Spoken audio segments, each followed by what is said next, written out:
Le bruit constant du café de la Grande Allée dans le centre de Paris était comme une symphonie chaotique que Marine Dubois connaissait déjà par cœur. Tasses cliquetant contre les soucoupes, conversations superposées, le sifflement de la machine à expresso, pas pressé de clients qui allaient et venaient sans même la regarder.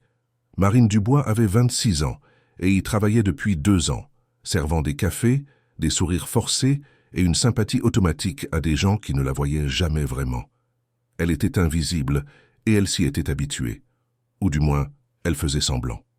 Cet après-midi de jeudi, l'affluence était intense.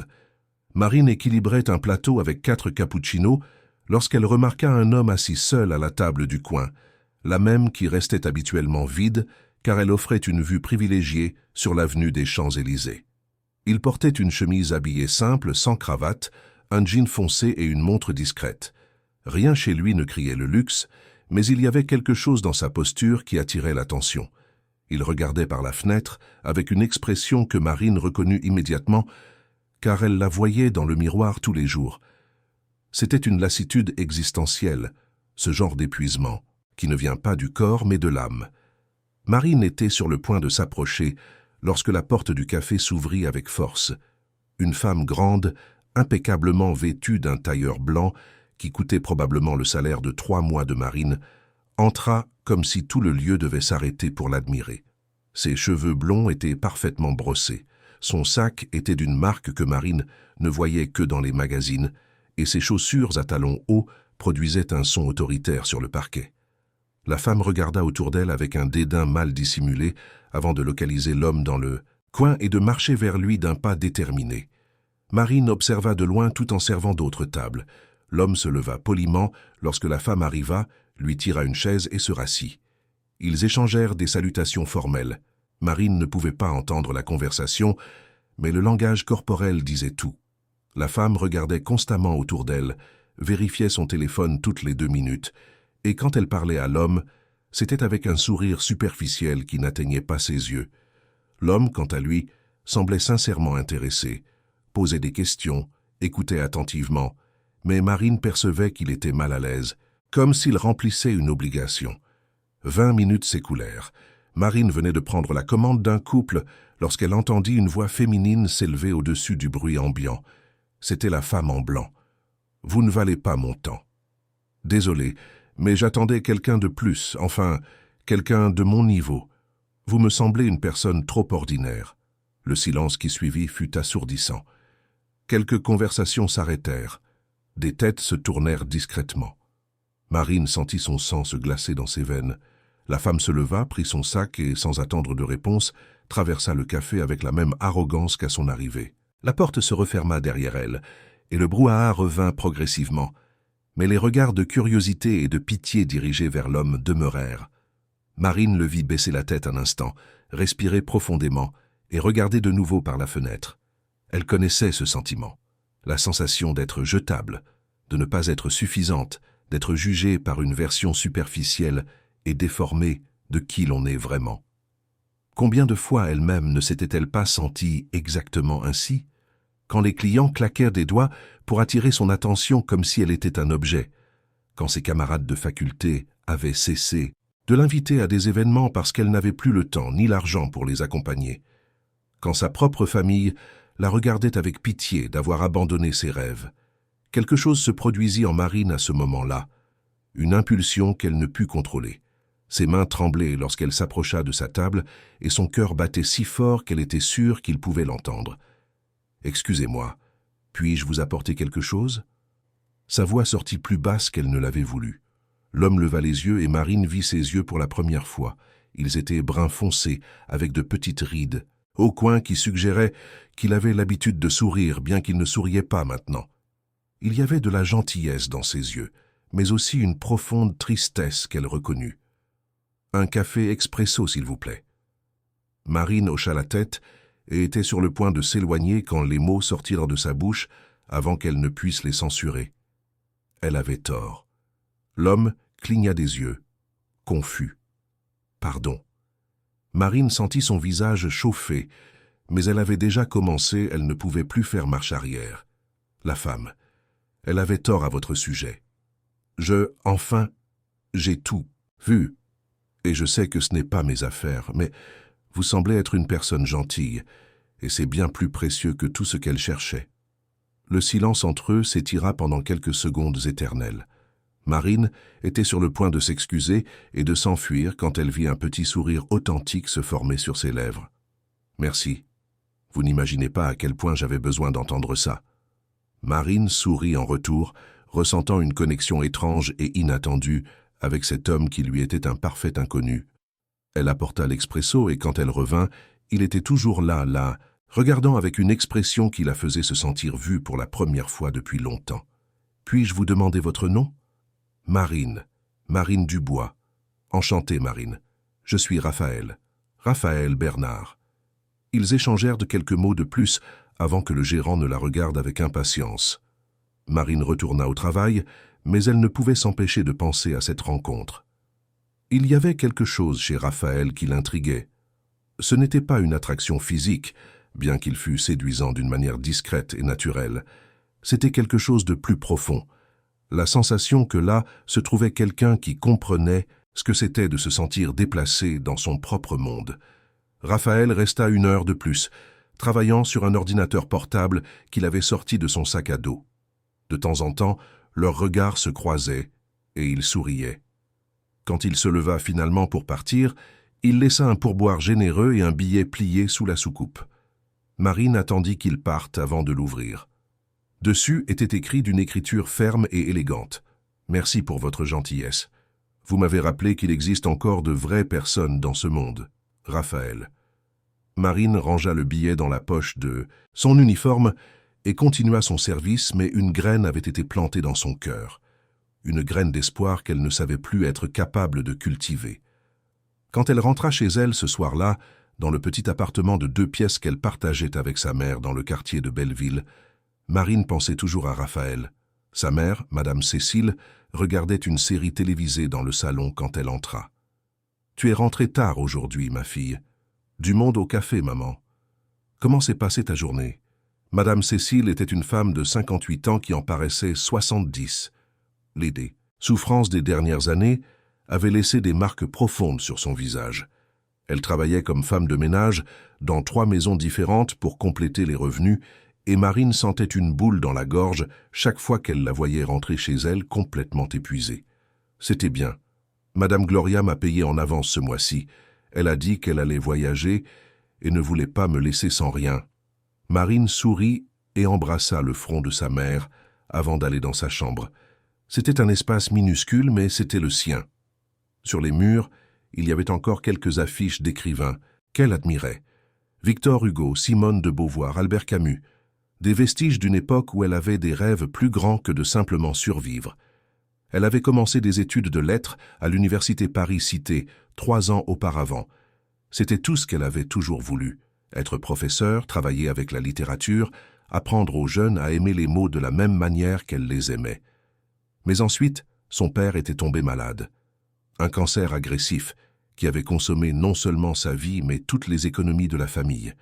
Marine avait abandonné la faculté au 3e semestre pour travailler à temps plein et aider à payer le traitement. Son père était parti il y a 1 an et depuis, Marine avait l'impression qu'une partie d'elle-même était partie avec lui. Elle s'allongea sur le lit et reprit le billet de Raphaël. « Vous m'avez rappelé qu'il existe encore de vraies personnes dans ce monde. Était-elle une personne réelle ou était-elle devenue seulement une ombre, une version pâle et effacée de qui elle aurait pu être ?» Marine ne connaissait pas la réponse, mais pour la première fois depuis longtemps, elle voulait la découvrir. Raphaël Bernard se réveilla le lendemain matin dans son penthouse du quartier du Marais avec un sentiment étrange dans la poitrine. Il regarda autour de la vaste chambre, avec ses fenêtres du sol au plafond qui offraient une vue panoramique sur Paris, et pour la première fois depuis des années, cet espace lui parut excessivement vide. Pas vide physiquement, puisqu'il était meublé de pièces de design soigneusement choisies, mais vide émotionnellement, froid, sans vie. Il pensa à Marine, à la façon dont elle s'était approchée de lui au café, surmontant ce qui était clairement une timidité paralysante, juste pour offrir des mots de réconfort à un étranger.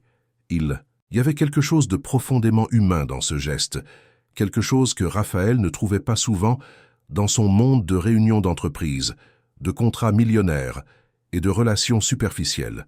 Raphaël était propriétaire de l'une des entreprises technologiques les plus prospères de France. Sa start-up avait commencé il y a 10 ans dans un garage, et aujourd'hui, elle valait des milliards.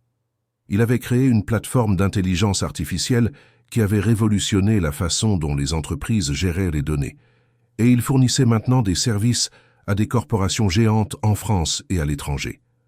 Mais Raphaël n'avait jamais été du genre à étaler sa richesse. Il conduisait une voiture simple, portait des vêtements discrets et évitait les événements sociaux chaque fois que possible.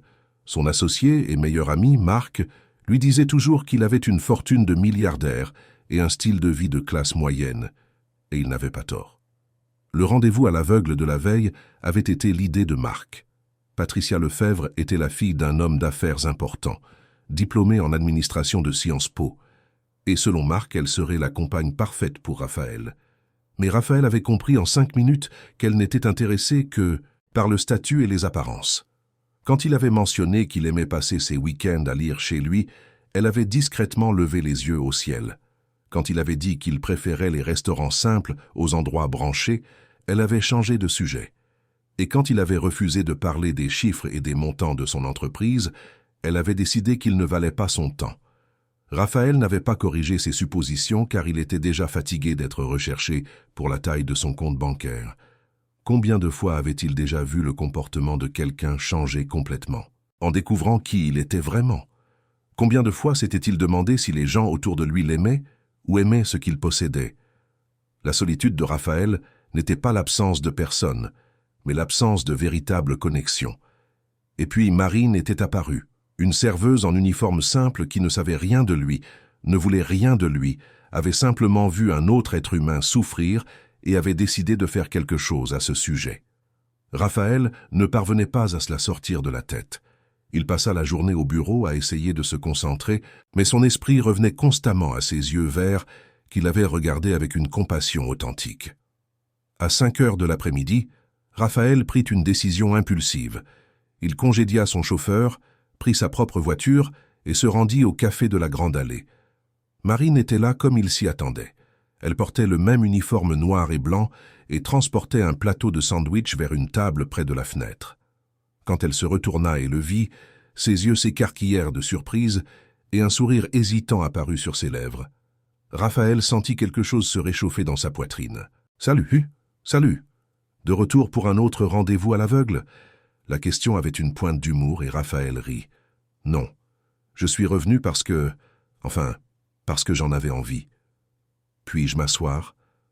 Marine regarda autour d'elle, vérifiant si le gérant la voyait. Le magasin était relativement vide à cette heure-là, bien sûr. « Que désirez-vous » ? La compagnie d'une nouvelle amie, si vous avez quelques minutes. Marine sentit son cœur s'emballer. Il y avait quelque chose d'intense dans la façon dont il la regardait, comme si elle était la personne la plus importante dans cette pièce. Elle n'avait jamais ressenti cela auparavant. « Laissez-moi prévenir que je vais faire une pause. » Elle revint 3 minutes plus tard avec 2 cafés et s'assit en face de lui. Pour la première fois en 2 ans, Marine laissa le monde autour d'elle disparaître. « Alors, raconte-moi, comment as-tu fini par travailler ici ?» La question était simple, mais la réponse était compliquée. Marine respira profondément. « J'étudiais les lettres à l'université Paris-Cité.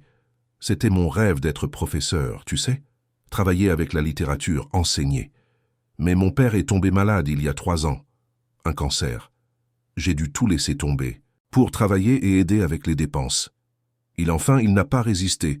Ça fait 1 an maintenant. » Raphaël vit la douleur traverser son visage et sa main se posa instinctivement sur la sienne, sur la table. « Je suis désolé, Marine. Merci. C'est difficile. Non seulement de l'avoir perdu, mais d'avoir perdu mes rêves aussi. Je sais que cela semble égoïste. Ce n'est pas égoïste.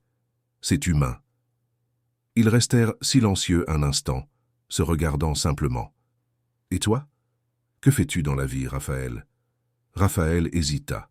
C'était le moment où il inventait normalement une histoire vague ou changeait de sujet.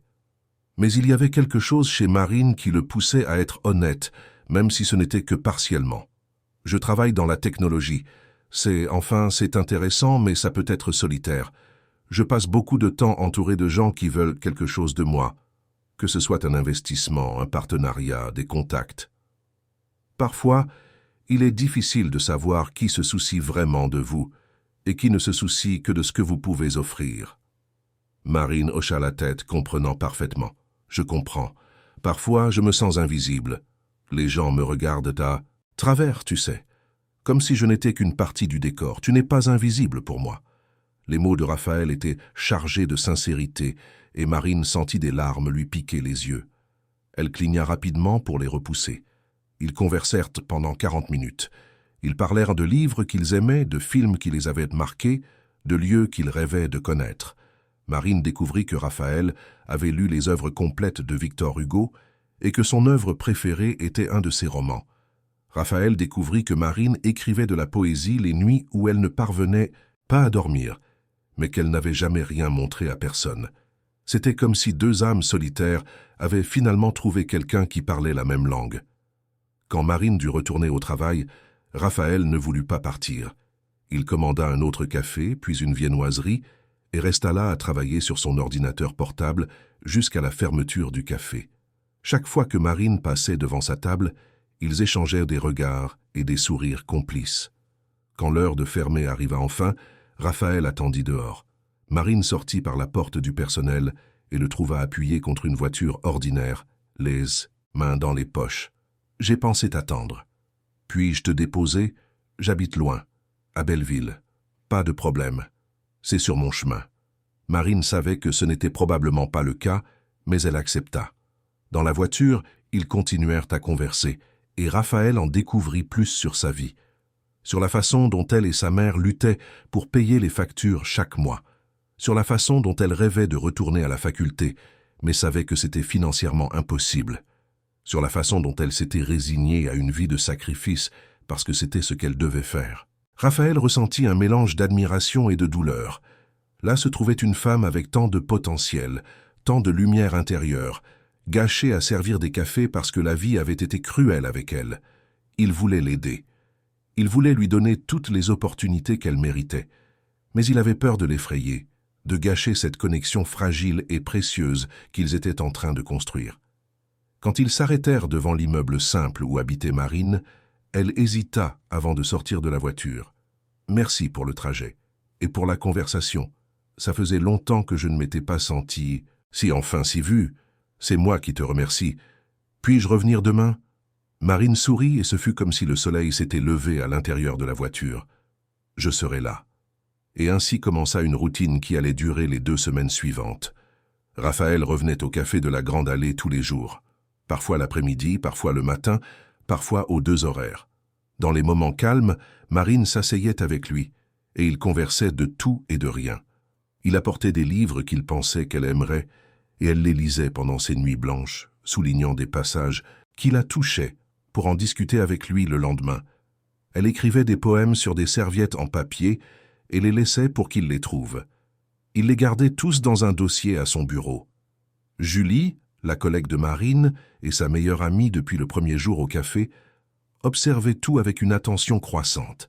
C'était une femme de 30 ans, extravertie et directe, l'opposé complet de Marine.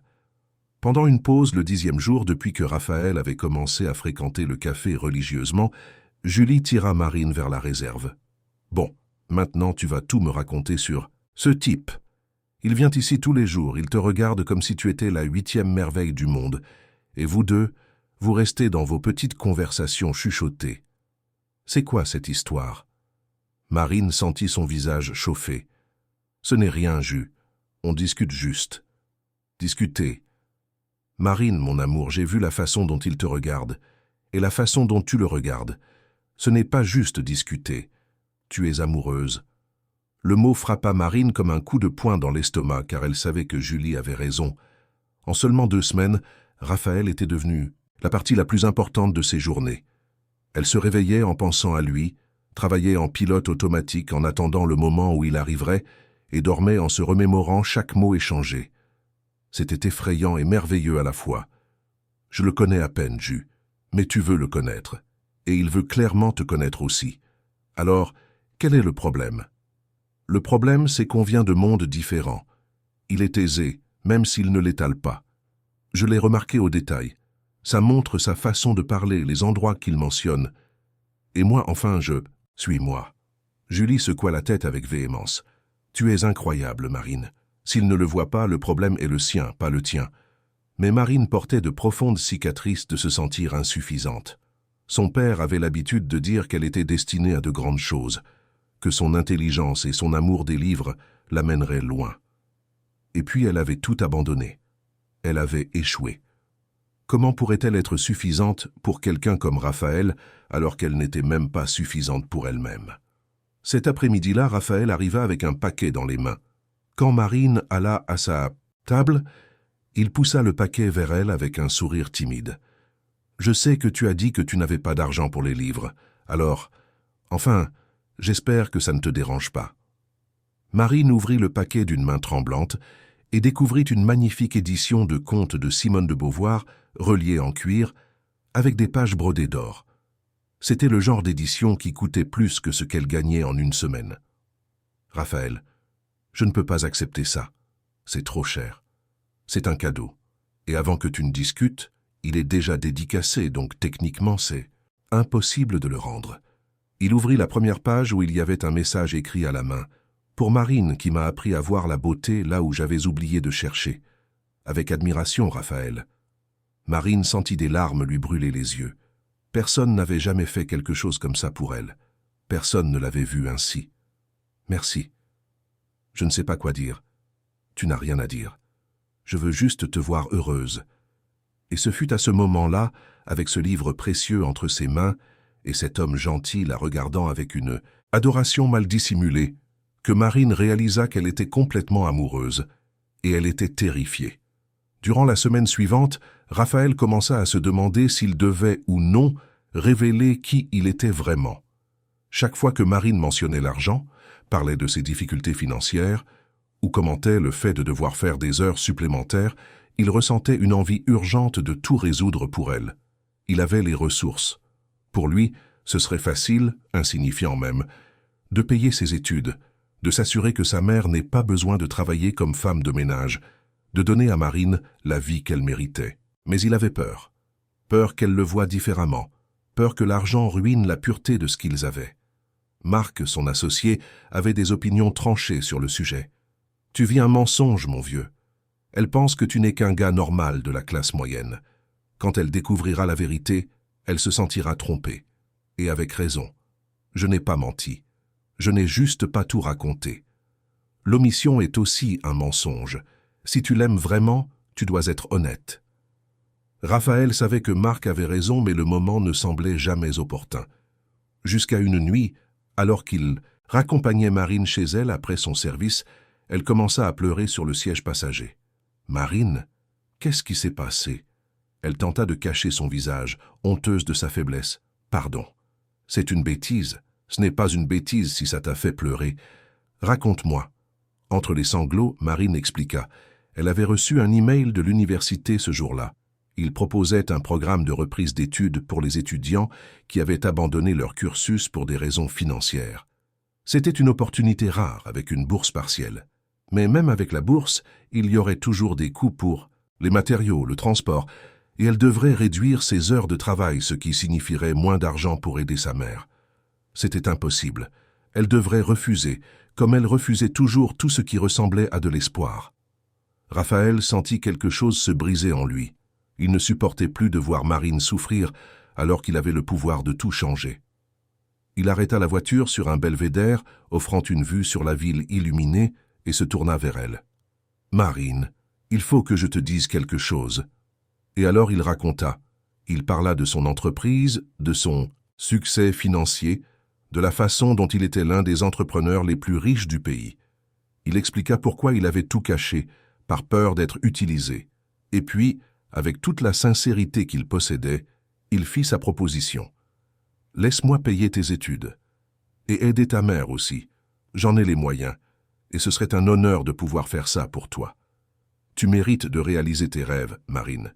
Et je veux être la personne qui t'aide à y parvenir. » Le silence qui suivit fut lourd et tendu. Raphaël vit plusieurs émotions traverser le visage de Marine. Confusion, compréhension, et puis quelque chose qui le terrifia. La colère. « Tu m'as menti, je n'ai pas menti, je n'ai juste pas... Tu n'as juste pas dit que tu étais millionnaire. Tu m'as juste laissé ici parler de mes difficultés financières, alors que tu dépenses probablement plus pour un dîner que ce que je gagne en un mois. Ce n'est pas ça. Je ne te voyais pas comme un projet de charité.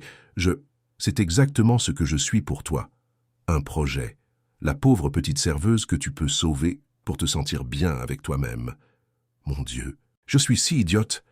Marine, s'il te plaît, écoute. » Mais elle ne voulait pas écouter. Toutes ces insécurités, toutes ces peurs de ne pas être assez bien, de venir d'un monde différent, d'être inférieure, ressurgir comme un tsunami. Elle ouvrit la portière de la voiture. « Je vais rentrer à pied, c'est à des kilomètres d'ici. S'il te plaît, je préfère marcher, et je préférerais que tu ne reviennes plus au café. Nous n'avons rien en commun, Raphaël.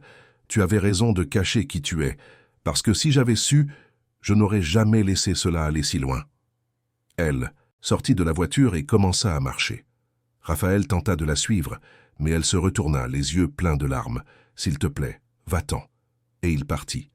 Parce qu'il ne savait plus quoi faire, parce qu'il venait de perdre la seule personne qui le faisait se sentir complet. Parce qu'il avait commis l'erreur de croire que l'argent pouvait tout résoudre, alors qu'en réalité, il n'avait fait que tout détruire. Les 5 jours qui suivirent furent les plus longs de la vie de Marine. Elle tenta de se convaincre qu'elle avait fait ce qu'il fallait, qu'elle s'était protégée d'une situation qui l'aurait inévitablement blessée.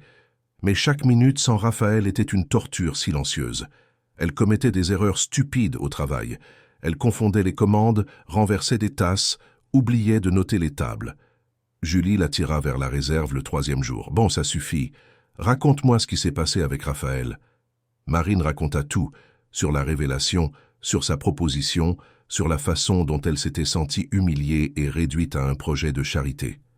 Julie écouta tout en silence, et quand Marine eut terminé, son amie la regarda avec un mélange de compassion et de frustration. Marine, avec « Tout le respect que je te dois, tu es stupide. » « Comment ça? L'homme t'a offert son aide parce qu'il se soucie de toi. Il ne te voyait pas comme un projet, il te voyait comme quelqu'un qui mérite d'avoir une chance de réaliser ses rêves, et tu lui as jeté ça à la figure. Il a menti sur qui il était. Il s'est protégé des personnes intéressées. Tu ne comprends pas ça. Combien de fois toi-même n'as-tu pas caché tes rêves et tes ambitions parce que tu avais peur de paraître présomptueuse ou d'être déçue? C'est la même chose. Ce n'est pas la même chose. Il a de l'argent, il peut résoudre n'importe quel problème avec de l'argent. Et tu crois que l'argent achète le bonheur, achète une vraie connexion? Marine, cet homme venait ici tous les jours juste pour être près de toi. Il t'écoutait, te respectait, te voyait, et tu es en train de jeter ça par orgueil. Les mots de Julie résonnèrent dans la tête de Marine toute la nuit. Elle s'allongea en regardant le plafond, repassant chaque moment qu'elle avait partagé avec Raphaël. La façon dont il riait de ses blagues, comme il lui tenait la main quand elle parlait de son père, comme il la regardait comme si elle était la chose la plus précieuse au monde. Elle n'avait pas vu de condescendance dans ce regard. Elle avait vu de l'amour. Marine s'assit sur le lit, le cœur battant. Elle aimait Raphaël. Elle était tombée complètement amoureuse de lui, et elle l'avait rejeté, non pas parce qu'il avait fait quelque chose de mal, mais parce qu'elle avait peur, peur de ne pas être assez bien, peur d'être abandonnée, peur de s'abandonner à quelque chose qui semblait trop grand, trop important, trop effrayant. Pendant que Marine parvenait à ses conclusions douloureuses dans sa petite chambre à Belleville, Raphaël était plongé dans sa propre misère dans son bureau du centre de Paris. Il n'était pas rentré chez lui depuis 3 jours. Il dormait sur le canapé du bureau, buvait du café directement de la bouteille thermos et travaillait jusqu'à l'épuisement dans l'espoir que la fatigue l'empêcherait de penser à Marine. Marc entra sans frapper l'après-midi du 5e jour et trouva son associé avec la barbe non rasée, les yeux rouges et une pile de documents autour de lui qui n'avaient clairement pas été touchés. « Mon vieux, tu ressembles à un sans-abri. Merci pour l'observation, Marc. Quand as-tu mangé quelque chose d'autre que du café pour la dernière fois? » « Je ne me souviens pas. » Marc s'assit sur la chaise devant le bureau de Raphaël et croisa les bras. « Tu dois aller la chercher, elle ne veut pas me voir. J'ai été très clair là-dessus. Parce que tu as donné de l'argent pour le problème avant de lui laisser le temps de comprendre qui tu es vraiment. Tu as précipité les choses. Je voulais juste aider, je sais. Mais parfois, aider signifie donner de l'espace. Cela signifie laisser la personne garder sa fierté. Cela signifie respecter son temps. Raphaël passa ses mains dans ses cheveux. Et si elle ne me pardonne pas? Et si j'ai perdu la seule personne qui me voyait comme Raphaël, pas comme Raphaël le PDG, pas comme Raphaël le milliardaire, juste Raphaël? Marc soupira. Alors tu vas devoir vivre avec ça. Mais au moins tu sauras que tu as essayé. Maintenant, pour l'amour de Dieu, rentre chez toi, prends une douche, dors vraiment, et décide de ce que tu vas faire. Parce que ce n'est pas toi, et j'ai besoin de mon associé. Raphaël hocha lentement la tête. Marc avait raison. Il s'apitoie sur lui-même alors qu'il devrait se battre pour ce qu'il voulait. Et il voulait Marine. Plus que tout ce qu'il avait voulu dans sa vie. Mais avant qu'il ne puisse faire le moindre plan le matin du 6e jour, sa secrétaire l'informa qu'il avait une visite. Une jeune femme nommée Marine Dubois était à la réception demandant à le voir. Le cœur de Raphaël s'arrêta presque. Faites-la monter, immédiatement. Marine était terrifiée. Elle avait fait des recherches sur Raphaël la nuit précédente et avait découvert exactement qui il était. Des articles sur son entreprise, des interviews où il parlait d'innovation technologique, des photos de lui lors d'événements caritatifs. Un article du magazine Forbes le listait parmi les 100 entrepreneurs les plus influents de France. Elle était sur le point d'entrer dans le bureau d'un homme qui avait probablement plus d'argent qu'elle ne pourrait en gagner en 10 vies. Et elle l'avait rejeté. Elle lui avait dit des choses horribles. La secrétaire la guida le long d'un élégant couloir jusqu'à une salle de réunion avec vue sur la ville. Raphaël était déjà là, debout près de la fenêtre, et quand il se tourna pour la regarder, Marine vit la même vulnérabilité dans ses yeux qu'elle ressentait. Marine. Raphaël. Ils restèrent là, immobiles, séparés par quelques mètres qui semblaient des kilomètres. Finalement, Marine trouva le courage de parler. « Je suis venue m'excuser. Pour ce que j'ai dit, pour la façon dont j'ai réagi. J'avais peur. » Peur de quoi? Marine déglutit difficilement. De ne pas être suffisante pour toi. De venir d'un monde si différent que tu finirais par réaliser que tu avais fait une erreur. D'être abandonnée quand tu te lasserais de jouer à fréquenter quelqu'un d'ordinaire. Alors je t'ai rejeté en premier avant que tu ne puisses me rejeter.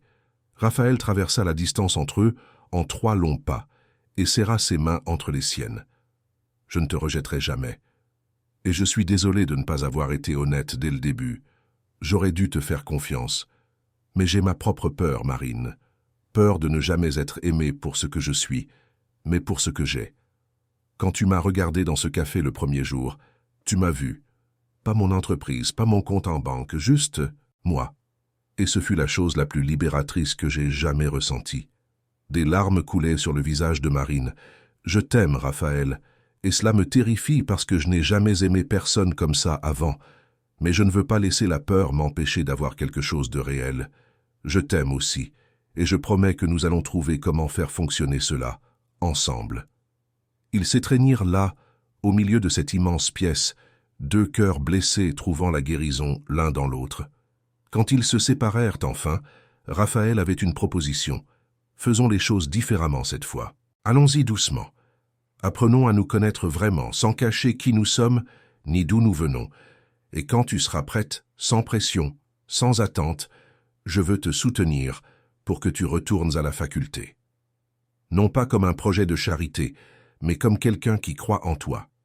Marine hocha la tête, souriant à travers ses larmes. Doucement. J'aime ça. Et ainsi commença la relation officielle de Raphaël et Marine. 1 mois passa, et ce fut le mois le plus heureux dont tous deux pouvaient se souvenir. Raphaël réduisit ses heures de travail pour passer plus de temps avec elle. Marine présenta Raphaël à sa mère, qui fut d'abord méfiante, mais fut conquise par sa gentillesse authentique. Ils allèrent dans des restaurants simples que Marine aimait, et Raphaël l'emmenait découvrir des endroits de la ville qu'elle n'avait jamais eu l'occasion de visiter. Mais toujours en respectant son rythme, toujours en s'assurant qu'elle était à l'aise. Ce fut à la fin de ce mois que Raphaël reçut l'invitation qu'il savait qu'elle finirait par arriver. Un événement de gala caritatif à l'hôtel Le Royal Monceau, l'un des lieux les plus exclusifs de Paris. C'était un événement qu'il éviterait normalement, mais cette année, son entreprise était honorée pour ses initiatives de responsabilité sociale, Il ne pouvait pas manquer cela, et il voulait Marine à ses côtés. Quand il mentionna l'événement lors d'un simple dîner chez elle, Marine sentit son sang se glacer. Un gala? Raphaël, je n'ai jamais assisté à rien de tel. Je n'ai pas de tenue adéquate. Je ne sais pas comment me comporter dans ces endroits. Raphaël lui prit la main sur la table. Hé, regarde-moi. Je serai à tes côtés toute la nuit. Si tu te sens mal à l'aise à un moment ou à un autre, on partira, sans poser de questions. D'accord? Marine hocha la tête, reconnaissante de sa patience. L'hôtel Le Royal Monceau était encore plus impressionnant en personne. L'architecture moderne ressemblait à un gigantesque navire de verre et de cuivre, et quand ils entrèrent dans le salon principal, Marine eut l'impression d'être entrée dans un autre monde. Il y avait des centaines de personnes, toutes vêtues de vêtements très chers, conversant en groupe, riant, buvant du champagne. D'énormes lustres pendèrent du plafond, et un orchestre jouait doucement dans un coin. Raphaël la guida à travers la foule, faisant les présentations quand nécessaire, mais gardant toujours Marine près de lui. Elle remarqua les regards curieux qu'il recevait. Certaines personnes l'évaluaient de haut en bas, essayant clairement de découvrir qui elle était. Marine leva le menton et sourit poliment, refusant de montrer le nervosisme qu'elle ressentait. Ils étaient assis à une table quand Marine vit une femme s'approcher. Elle était grande, blonde, portait une robe rouge qui coûtait probablement plus qu'une voiture populaire et avait un sourire qui n'atteignait pas ses yeux. Marine reconnut le type immédiatement. C'était la même aura de supériorité que la femme du rendez-vous à l'aveugle. « Raphaël, quelle surprise de te voir ici. Généralement, tu évites ces événements. »« Bonjour Véronique, voici Marine, ma petite amie. » Véronique tendit une main molle à Marine, l'évaluant d'un œil critique. « Enchantée. Je ne me souviens pas de vous avoir vu auparavant. De quelle famille êtes-vous » La question était un piège, et Marine le savait. Elle aurait pu mentir, aurait pu inventer quelque chose de vague, mais elle décida qu'elle ne le ferait pas. Elle n'avait pas honte de qui elle était. « Je ne suis d'aucune famille connue. Je travaille comme serveuse dans un café du centre-ville. » Le silence qui suivit fut lourd. Véronique cligna des yeux, comme si elle n'était pas sûre d'avoir bien entendu. « Une serveuse ?»« C'est intéressant. Raphaël, je ne savais pas que tu avais, comment dire, des goûts si éclectiques. » Le venin dans les mots était mal dissimulé. Marine sentit l'humiliation commencer à monter en elle, mais avant qu'elle ne puisse répondre, Raphaël se leva de sa chaise. Sa voix était calme mais chargée d'autorité. Marine a plus de dignité, d'intelligence et de valeur dans son petit doigt que la plupart des gens dans cette salle, y compris vous, Véronique. Elle travaille honnêtement, aide sa famille, et n'a pas besoin du nom de famille ou du compte en banque de qui que ce soit pour avoir de la valeur. Si vous ne parvenez pas à le voir, le problème est votre incapacité à reconnaître la vraie valeur quand elle est devant vous. Véronique pâlit. Quelques personnes aux tables voisines avaient cessé de converser et regardaient. Elle tenta de rire nerveusement. « Je faisais juste une observation, et je fais la mienne. Excusez-nous, nous partons. » Raphaël tendit la main à Marine qui l'accepta, le cœur battant fort. Ils traversèrent le salon sous des regards curieux qui arrivèrent au parking. Marine tremblait, mais pas d'humiliation. C'était autre chose, c'était de la gratitude, c'était de l'amour.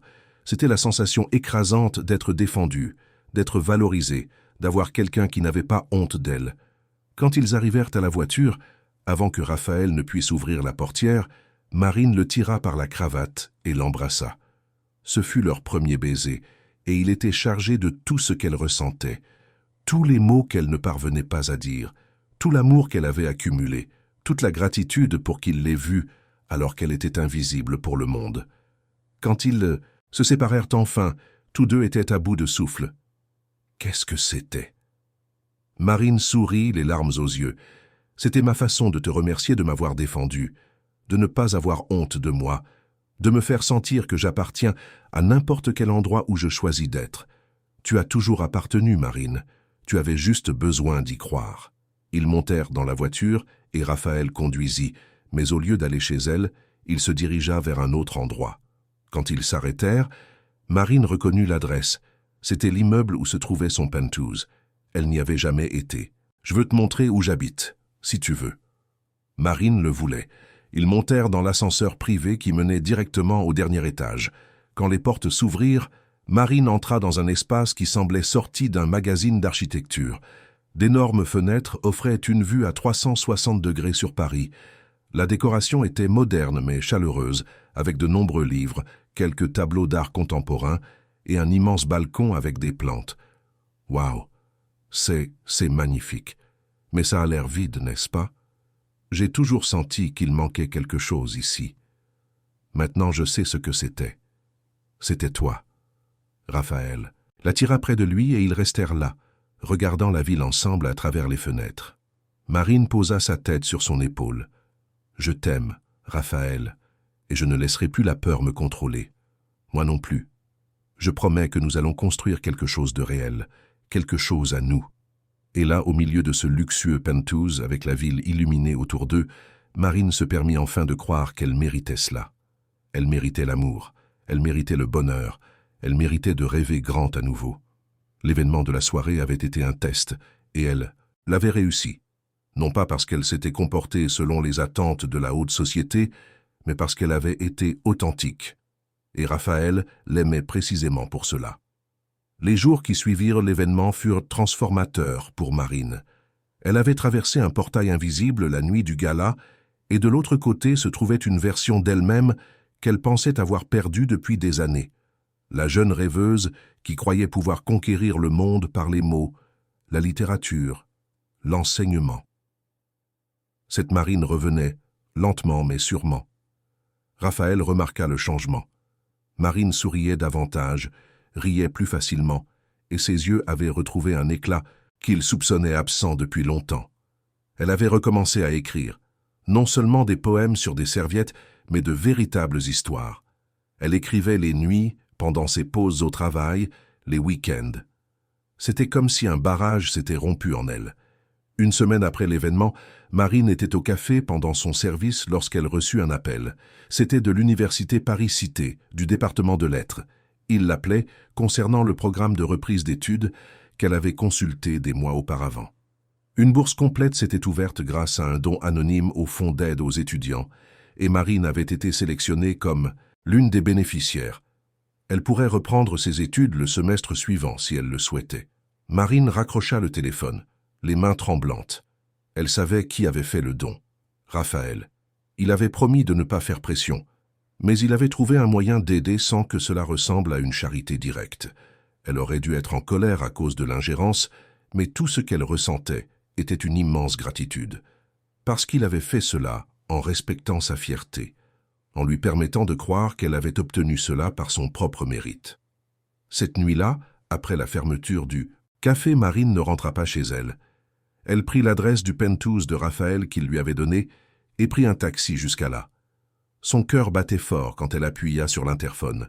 « Marine, tout va bien ?» Sa voix était inquiète. « Tout va très bien. Puis-je monter ?»« Bien sûr, toujours. » Quand l'ascenseur s'ouvrit au penthouse, Raphaël l'attendait avec une expression anxieuse. Marine traversa la distance entre eux et s'arrêta à quelques centimètres de lui. « L'université a appelé aujourd'hui. » Raphaël déglutit difficilement. « Et je sais que c'était toi. Le don anonyme. » Marine. Elle posa un doigt sur ses lèvres pour le faire taire. « Laisse-moi finir. J'ai passé ma vie entière dans la peur. Peur de rêver grand parce que je savais que je n'avais pas les ressources pour réaliser ces rêves. Peur d'aimer parce que je savais que des gens comme moi ne finissent pas avec des fins heureuses. Peur d'être vu parce que chaque fois que quelqu'un me regardait vraiment, tout ce qu'il voyait, c'était de l'insuffisance. Mais toi, tu m'as vu différemment. Tu m'as vu comme je pourrais être, pas comme j'étais forcé d'être par les circonstances. » Des larmes coulaient sur son visage maintenant, mais c'était un pleur de libération. Cet événement a été un test et je l'ai réussi. Mais pas parce que je me suis bien comporté ou que j'ai dit les bonnes choses, c'est parce que tu m'as défendu. Tu as été à mes côtés devant tout ce monde auquel tu appartiens et tu m'as choisi. Et cela m'a fait réaliser quelque chose de fondamental. Le problème n'a jamais été que tu me trouvais insuffisante. C'était toujours moi qui me sabotais, me trouvant trop petite pour toi. Raphaël avait des larmes dans ses propres yeux maintenant. Tu n'as jamais été petite. Marine, tu es la personne la plus grande que je connaisse. Marine sourit à travers ses larmes. J'avais tellement peur de devenir dépendante de toi, de perdre mon identité, que j'ai failli perdre la chose la plus importante. Toi. Mais maintenant j'ai compris. Accepter de l'aide ne me rend pas moins forte. Cela me permet d'être forte de différentes manières. Et je veux accepter. Je veux retourner à la faculté. Je veux réaliser mes rêves. Et je veux le faire avec toi à mes côtés.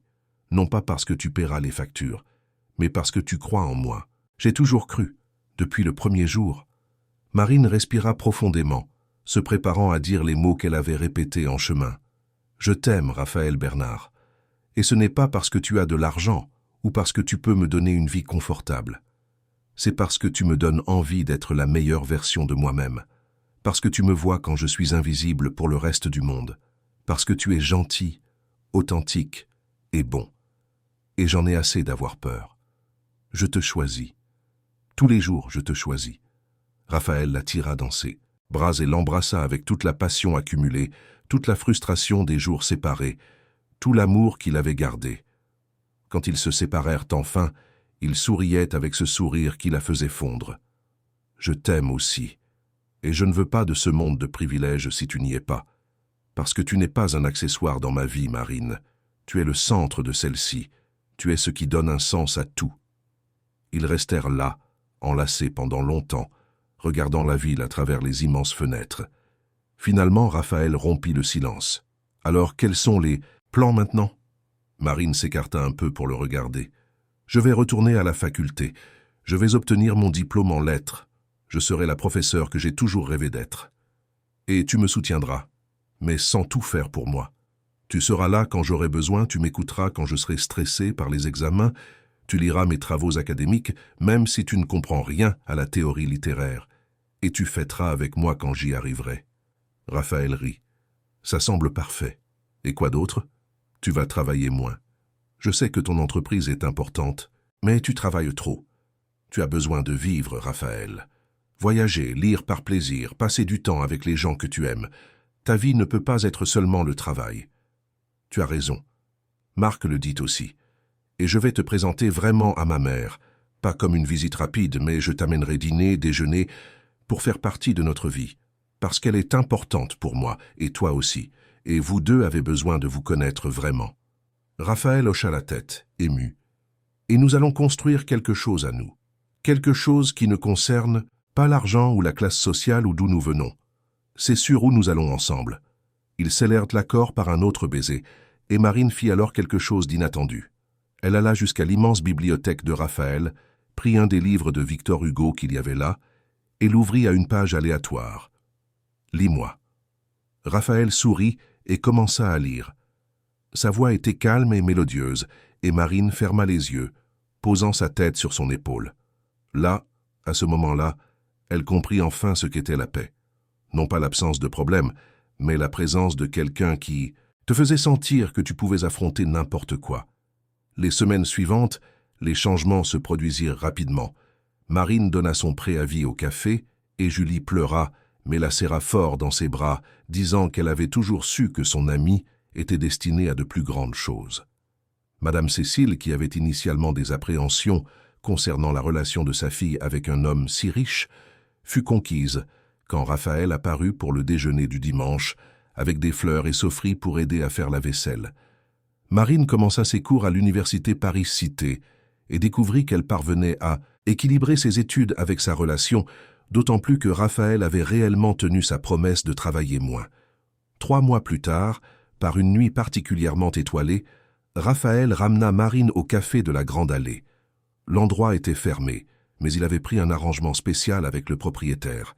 Ils entrèrent et Raphaël la conduisit jusqu'à la table où tout avait commencé, la table du coin, avec vue sur l'avenue des Champs-Élysées. « Pourquoi sommes-nous ici ?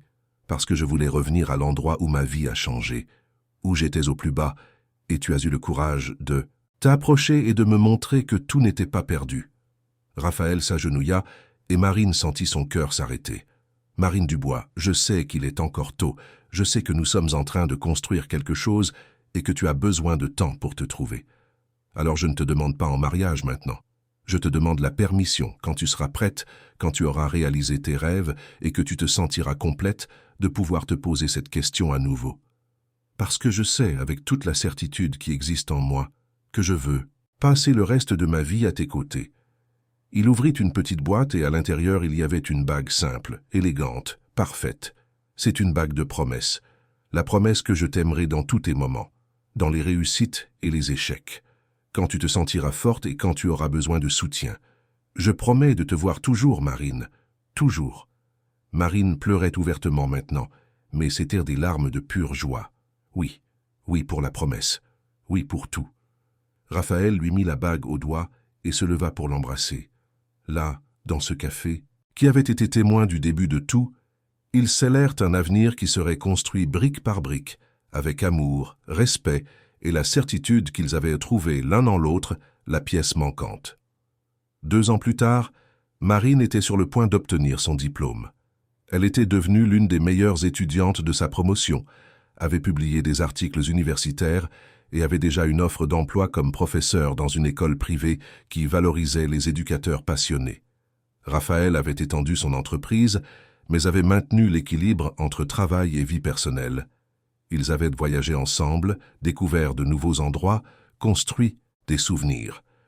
Madame Cécile avait cessé de travailler comme femme de ménage et aidait maintenant dans un projet social que Marine et Raphaël avaient créé ensemble, offrant des bourses d'études à des jeunes issus de milieux défavorisés. La nuit de la remise de diplôme de Marine, avec sa toque et sa robe, entourée de collègues et de professeurs, elle chercha Raphaël au milieu du public.